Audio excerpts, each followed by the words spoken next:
The Department of Education says the state of Texas has violated the federal rights of students with disabilities. The I-Team's Brian New has been reporting for more than a year now on students in Texas being denied special education services. And he joins us now from our Dallas newsroom with this newly released report. Yeah, what parents with children with autism, dyslexia, and mental illnesses say this report means is that for the first time, the federal government has said they're right and that Texas schools have failed to give their children the help they need. Going to borrow.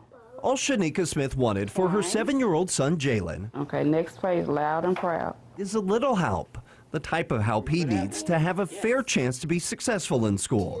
So she asked the school to evaluate her son for special education. But Jalen's school never did an evaluation, and instead of giving him help, they suspended him. It was horrifying. Like, at this point, I'm thinking like something's wrong with my kid. I'm looking into like mental health facilities and stuff like that. Thousands of Texas students with disabilities have stories similar to this. Last year, hundreds showed up at organized listening sessions to tell federal officials that Texas schools were illegally denying their students special education services. Now, 15 months later, the Federal Department of Education released its report, agreeing that Texas schools violated federal law. The report says when the Texas Education Agency in 2004 set an enrollment target for special education at 8.5%, Texas schools went out of their way to keep students out of special education. The target resulted in the decline in the overall special education enrollment, down to the lowest in the country. The federal government today told Texas no more. Advocates for children with disabilities praised the report. It is the federal government telling them, we heard you, we understand, and you're right.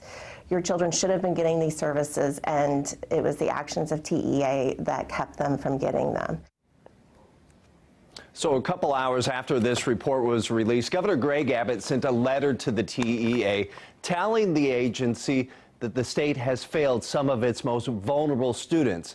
The governor also gave the commissioner of the TEA 7 days to come up with a corrective plan. With the I-Team, Brian New, CBS 11 News. Brian, thank you for that. And we are making it easy for you to reach Brian and the rest of our I-Team here at CBS 11. If you have tips or questions, you can send them an email. That address, iteam@ktvt.com.